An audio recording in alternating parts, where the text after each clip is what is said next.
Salut à vous, salut, j'espère que vous allez bien.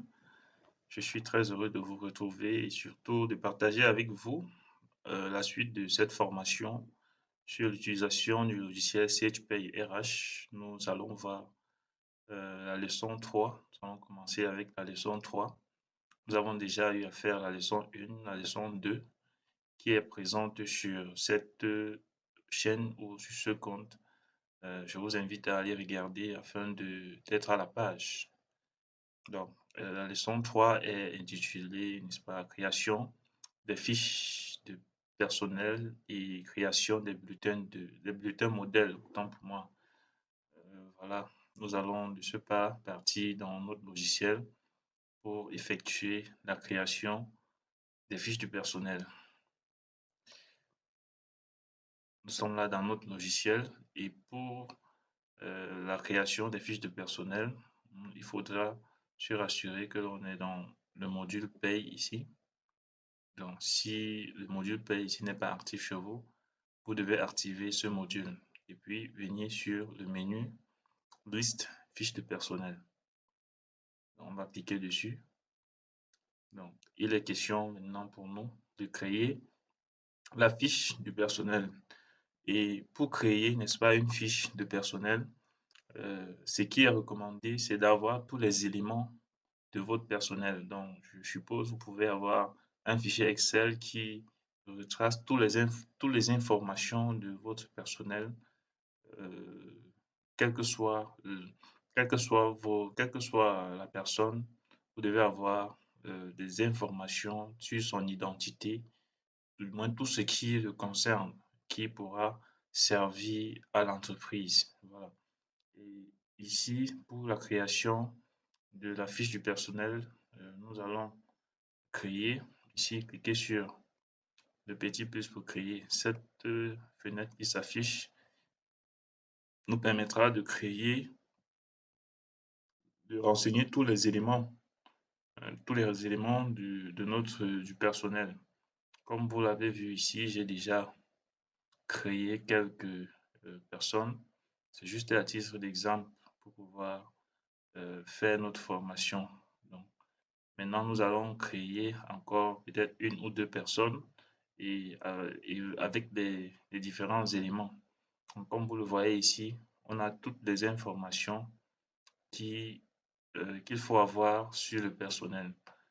Donc, toutes les informations nécessaires pour le calcul de la paie, pour le traitement de la carrière professionnelle d'une personne, donc d'un employé. OK?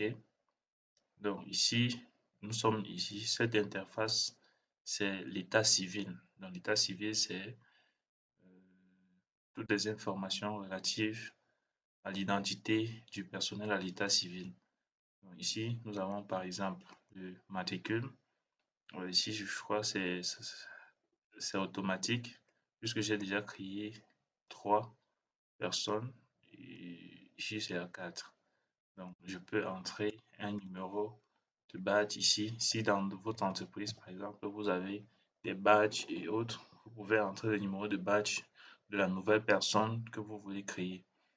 D'accord? Et lui affecter un code confidentiel. On va maintenir le code 4 et puis entrer son nom.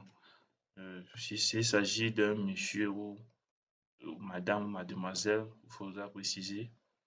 On va entrer le nom, on va entrer un nom, je ne sais pas, on va dire Mohamed.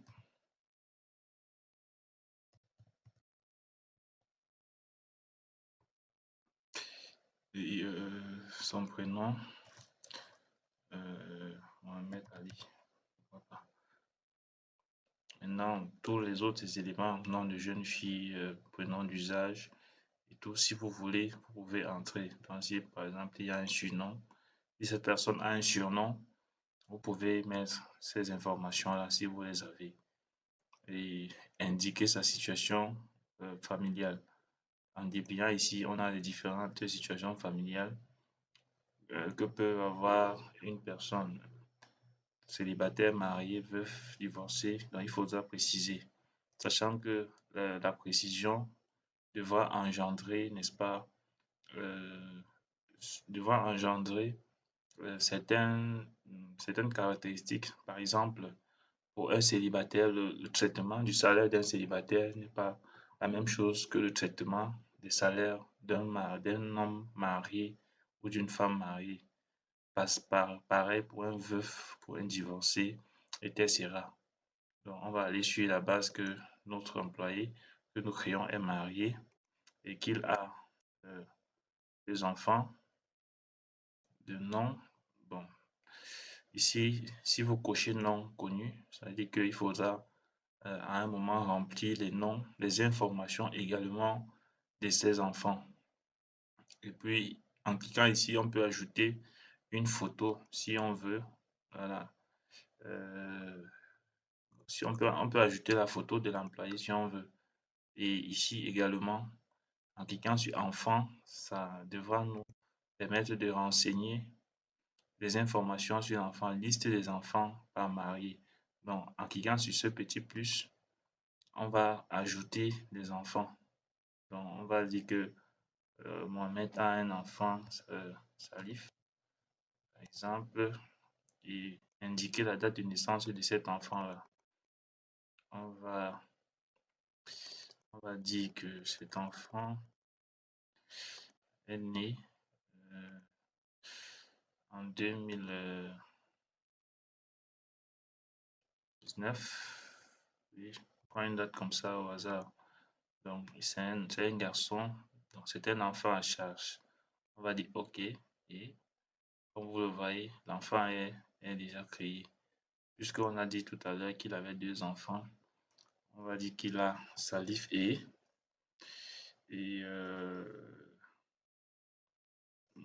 ça, quoi, un garçon et une fille. On va dire une fille, c'est,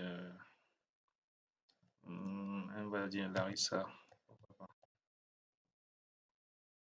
Mettre également Larissa, c'est la petite sœur et elle est née en 2021, 2 ans après.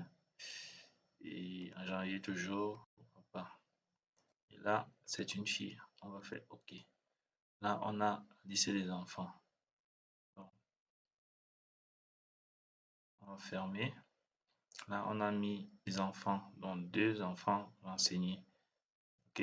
Donc, ici, maintenant, il y a immatriculation. Il faudra remplir maintenant les informations sur l'immatriculation de l'employé que l'on est en train de créer.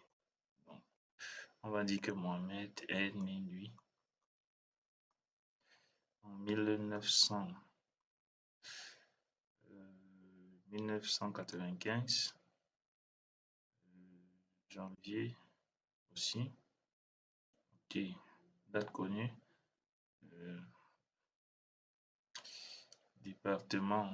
Bon, si on veut, si vous avez toutes ces informations, département, le code pays, en cliquant ici sur le petit zoom, partout sur toutes les cases que vous allez voir, les petits zooms comme ça.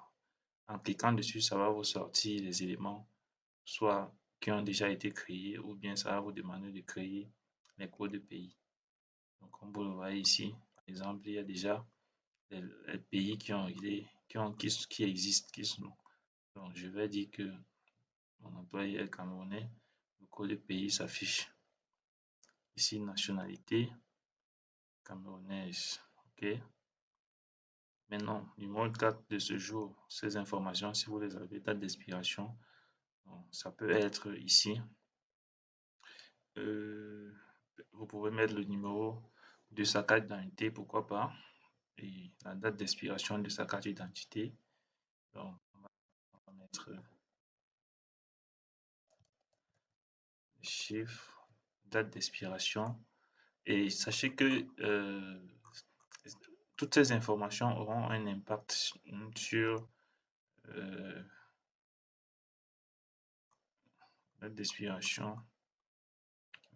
On va dire que ça expire en 2025. Voilà. Et livré par, vous pouvez mentionner. Et puis, vous mentionnez le numéro technique, voilà, temporaire. Donc là, c'est venu automatiquement. Code commune pays. Donc toutes ces informations, si vous les avez, vous les mentionnez. Mais pour nous, ce n'est pas vraiment important dans notre cas, puisque au Cameroun, toutes ces informations vraiment ne sont pas autant accessibles. Mais si vous les avez dans votre pays, vous pouvez les renseigner. L'email, vous pouvez mettre l'email de l'employé. Si l'employé a un email personnel ou l'entreprise lui a accordé un email professionnel, vous pouvez renseigner cet email ici. Donc, bulletin dématérialisé. Donc, voilà donc les informations d'état civil qui ont été renseignées. Donc, on va passer à une autre étape qui est renseigner les coordonnées. En cliquant ici, on a ici il faut renseigner maintenant les coordonnées de l'employé, à savoir son adresse. Il vit où? On va dire que voilà. Donc, complément, peut-être vous pouvez ajouter dans la quartier et tout et tout. Et code postal, s'il en a. Commune, bureau, distributeur. Du moins, toutes ces informations, vous pouvez, n'est-ce pas, les renseigner.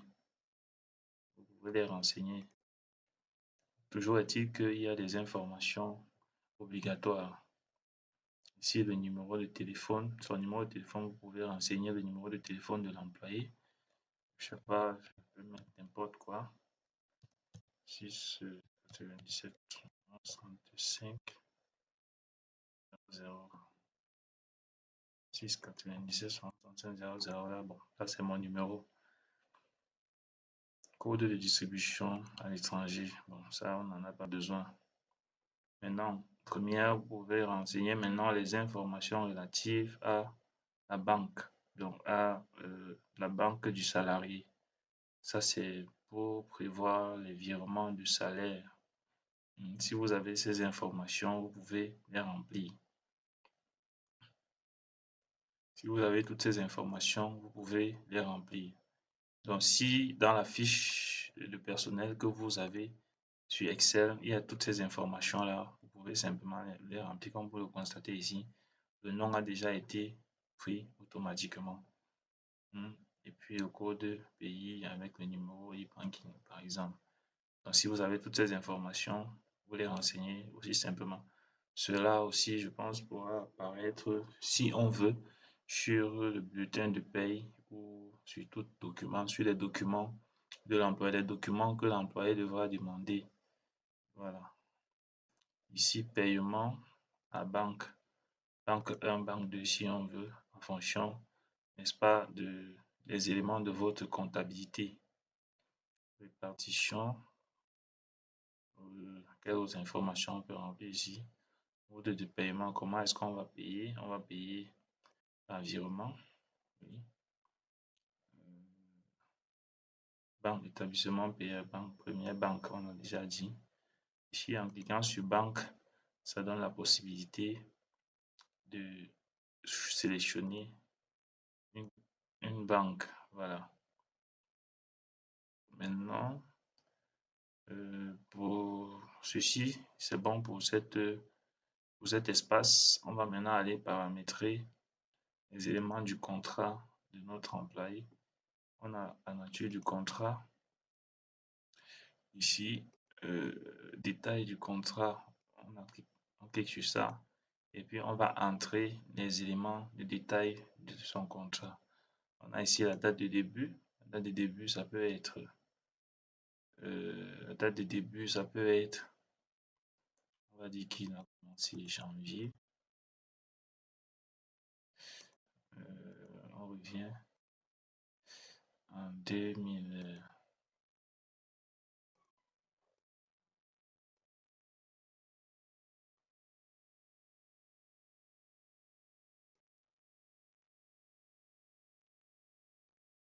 On va mettre 2022 ici. Voilà.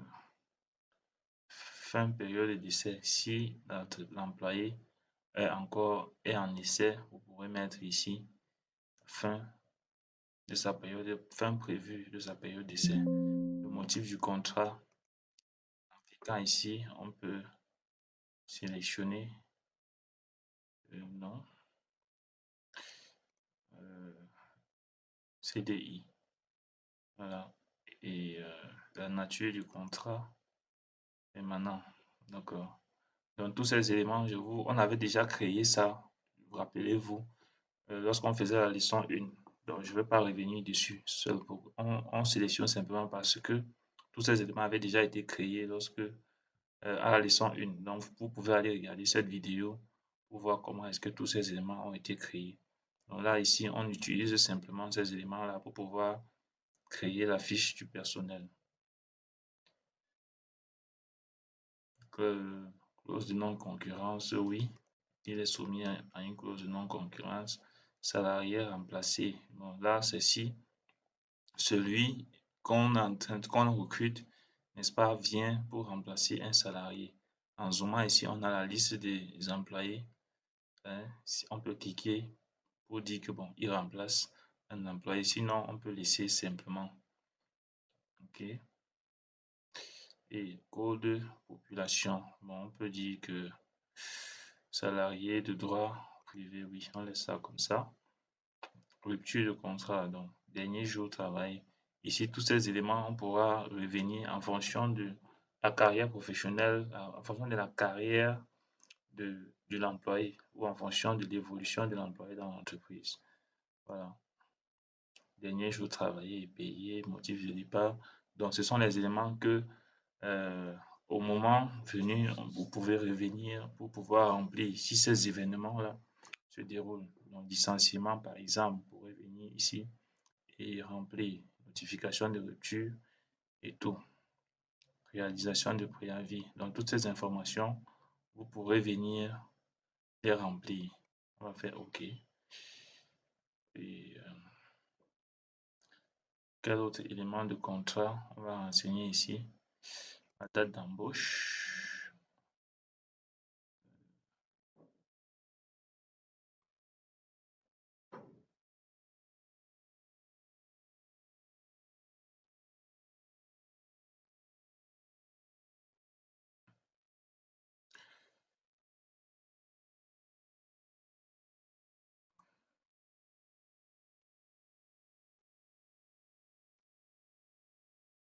Date d'ancienneté.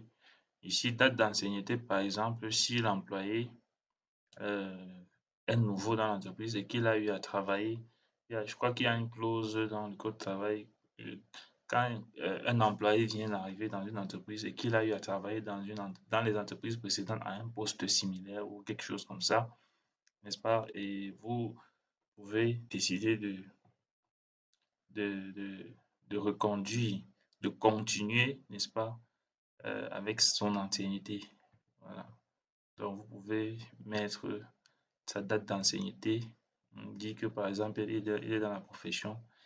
Il a été embauché en 2022, mais il est dans la profession, par exemple, depuis 2019 ou 18, quelque chose comme ça.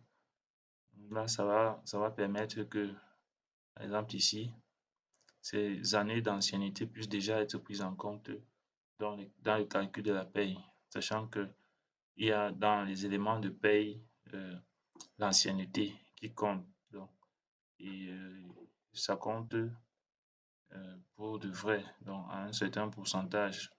Plus vous êtes ancien, plus votre salaire est conséquent.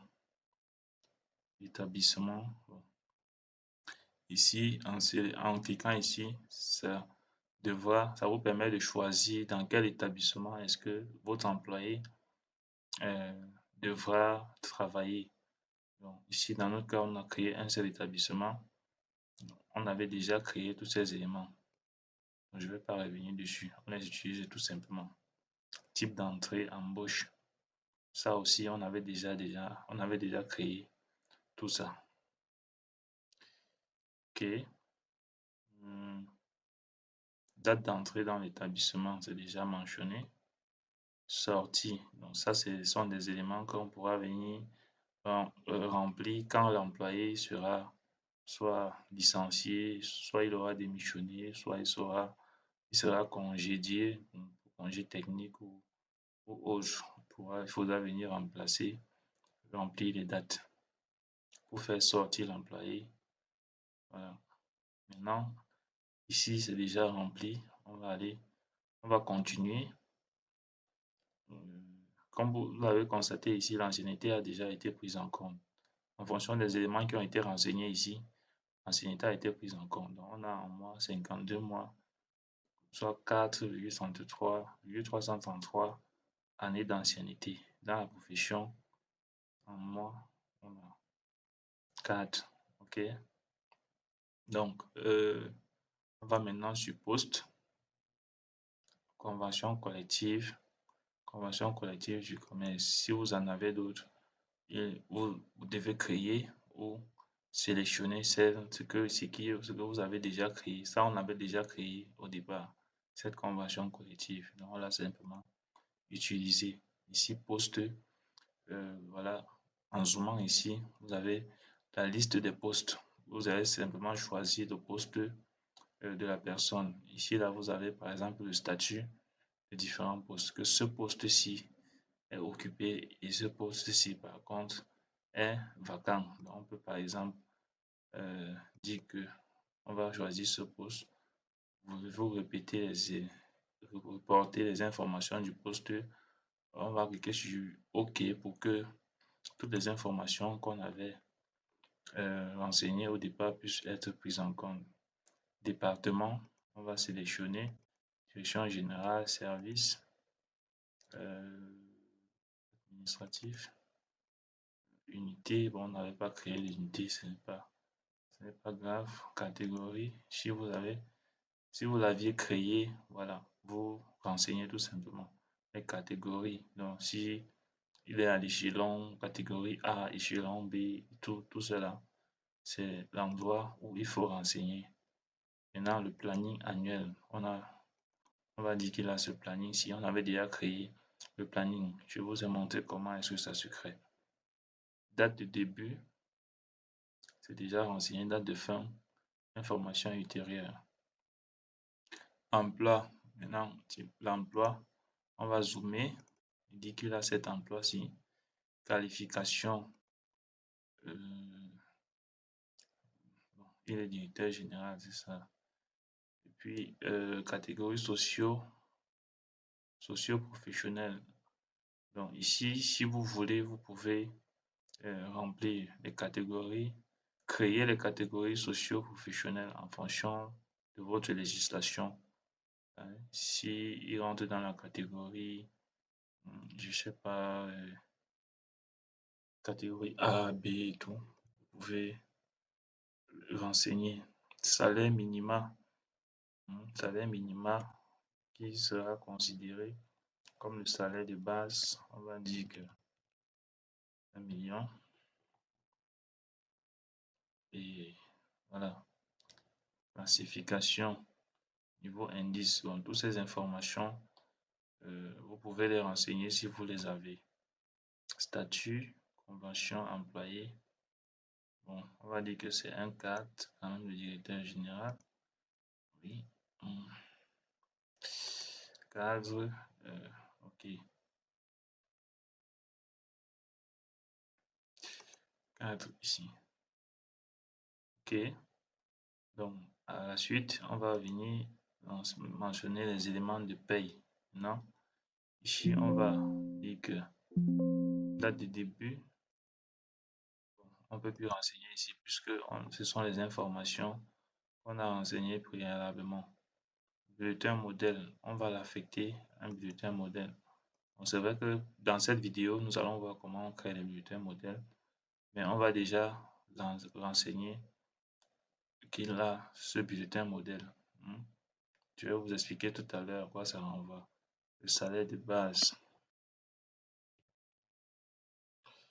on va dire que son salaire de base c'est 1 million.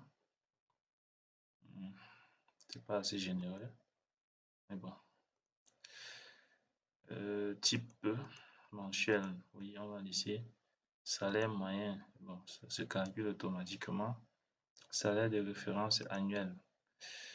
Bon, ça là, on va laisser les calculs se faire automatiquement au moment opportun. L'édition forfaitaire catégorie. Est-ce qu'on doit... Non, on va laisser cet élément si c'est pas important. Et les horaires. Les horaires sont déjà renseignés. Bon, peut-être que dans votre entreprise, le directeur général a des horaires différents que les ouvriers ou les autres cadres, hein. Donc, vous pourrez, n'est-ce pas, renseigner les horaires. En zoomant ici, on a peut-être, vous avez créé des constantes qui font référence à les horaires du directeur général. Vous devez simplement aller choisir cette constante-là et le renseigner ici. Donc, heure hebdomadaire. Choisissez également la constante que vous avez créée si vous voulez. Modalité d'exercice du travail. Temps plein. Oui. Périodicité de paiement. Euh, journée hebdomadaire. On va dire que un jour. Unité de temps. Oui. Quantité de travail mensuel. Bon, il n'y a pas de constante que nous allons créer à cet effet. Modalité de l'activité. Intermittent à domicile. Non, il travaille. Il n'est pas concerné. Donc voilà les éléments de paye que nous avons renseignés. Maintenant, vous pouvez renseigner également les modalités de congé de votre personnel. C'est assez intuitif ici à ce niveau. C'est assez intuitif. C'est probablement, on reviendra dessus lorsqu'on parlera des congés. Mais sinon, le remplissage ici est assez intuitif. Congé, période en cours, période N-1, période N-2, clôture des congés. Donc, vous pouvez renseigner tous les éléments en fonction des informations propres à votre entreprise. Voilà. Ou des informations propres à la législation du travail dans votre pays. Maintenant, ici, qu'est-ce que nous avons encore? Ok. Remise à zéro du congé au départ du salarié. Oui. Donc, on va laisser cocher. Et maintenant, c'est ici. Bon, ça, on va laisser puisque ça ne nous concerne pas vraiment. C'est propre à la législation peut-être française ou européenne. Donc, on va laisser cela. Maintenant, ici, état administratif. Quel élément ici on va mentionner personne à prévenir en cas d'accident. Donc, si vous avez ces informations de votre employé, il faut renseigner cela ici. Et c'est important de renseigner. Ça, c'est pour que s'il y a un problème avec l'employé, que vous ayez ces éléments-là. Vous savez qui vous devez appeler de sa famille ou, euh, ou ses proches. Voilà. Service de santé au travail. Les informations aussi du service de santé, vous pouvez les renseigner ici. Donc, visite médicale, mettre la date de la visite, l'aptitude, s'il est apte, inapte, date d'inaptitude, depuis quand est-ce que, voilà. Donc, si je mets inapte, ça va me demander de mettre la date. Je vais dire qu'il est apte. Ok. Travailleur handicapé, bon, ça c'est, on a dit qu'il est apte. Arrêt du travail. Ça, c'est des informations à remplir ultérieurement. Multi-employeur. Est-ce que votre nouvel employé a signalé qu'il travaille dans plusieurs entreprises? Est-ce que c'est un consultant? Est-ce que donc, il y a beaucoup d'éléments qui rentrent en jeu. Donc, ici, pouvez préciser s'il est si le nombre d'employeurs qu'il a déclaré. Ok. Épargne sur salaire. Tous ces éléments, on va les laisser. Donc, on va maintenant paramétrer les compétences. OK. Maintenant, les langues, on peut venir ici. Si les langues ont été créées, on va simplement les cocher. Si ce n'est pas créé, on va aller choisir langue, la compétence lu, écrit. On va dire qu'on veut que il doit connaître l'anglais, il doit lire l'anglais, il doit écrire et parler. OK. Puis on va choisir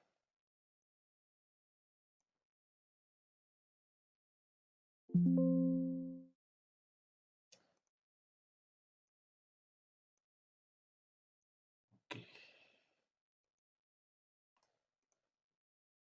Liste des langues. Bon, on a déjà choisi anglais, lu, écrit, parler.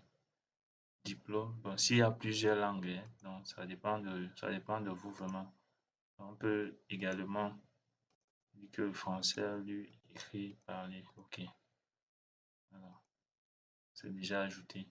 Les diplômes également, vous pouvez mettre plus, choisir les diplômes. Voilà. Mettre la date d'obtention. Je ne sais pas. Je prends les dates juste au hasard, hein. École, si vous voulez mettre quelque chose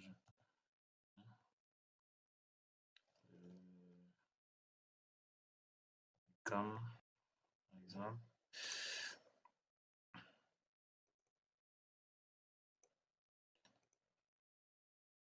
permis de conduire, choisir, permis, compétence, permis 1, catégorie B et numéro, toutes les informations, toutes ces informations devront figurer sur le permis en question. Voilà.